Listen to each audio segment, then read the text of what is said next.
Hello mga kajeta, heto na naman ako, magtimbang na naman ako sa aking lulutuin ngayong pananghalian. Lahat ng sukat ng tinimbang ko ditong pagkain ay aking gagawa ng isang video para ipakita ko sa inyo lahat kung ilang calories at protein at ibang nutrients na makukuha dito sa aking lulutuin. So itong lulutuin ko simple lang. Talagang minamabuti kong timbangin lahat guys, lahat ng aking ilalagay dito sa aking pagluluto. Kasi nga sobrang higpit ako sa aking mga kinakain. Ayoko kasing lumagpas ang calories ng aking mga nakakain ngayon. So ayan nga guys, tapos ko nang timbangin. Ngayon, ilagay ko naman tong mga sahog dito sa pinakuluan kong tubig. At nilagyan ko lang din siya ng kunting asin. So ito lang yung simpleng pagluluto ko dito sa kalabasa at hipon. At ito ang aking paraan sa pagluluto para healthy lahat ang aking makakain. Sa ganitong pagluluto lang guys ay napakasarap na nga at napaka ninamnam ito. Pagluto ko dito sa kalabasa. Ito nga palang kalabasa na ginamit ko. Ito yung tinatawag na butternut squash.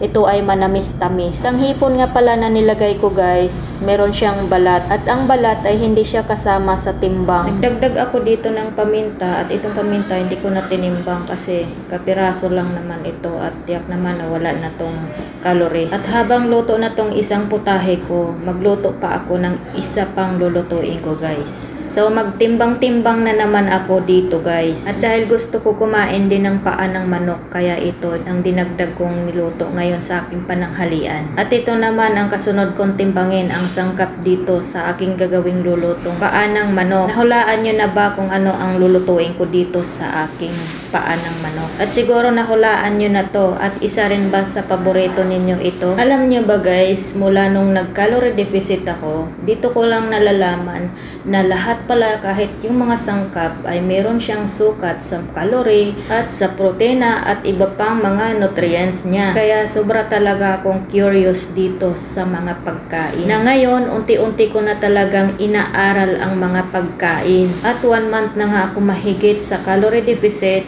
at marami na rin din akong mga iniiwasan na mga pagkain. Tulad nga ng mga matatamis at mga junk food na mga pagkain. At sa pagluluto, iniiwasan ko na rin din ang madalas sa pagprito. Kahit yun ay paborito ko. Pero kailangan ko talagang baguhin ang lifestyle ko. Kung makita ninyo guys, ganito rin ang paraan ko sa pagluluto ng paa ng manok. Pinapalambot ko muna tong maigi bago ko ilagay yung sangkap na toyo at suka. Dahil sa ganong pagluluto ko, nakokontrol ko ang alat ng toyo na nilalagay. So ayan, luto na yan ang aking adobong paa ng manok. At tara, kain na tayo. At ito naman, ang ihanda ko naman ay ang kanin. At talaga ang kanin ko guys, kung noon halos 3 cup ako kumain, ngayon halos 1/4 o wala pa sa 1/4 ang aking nakakain. So ito nga lang pala ang kinain ko guys. Lahat ng niluto ko, hindi ko yun kinain lahat.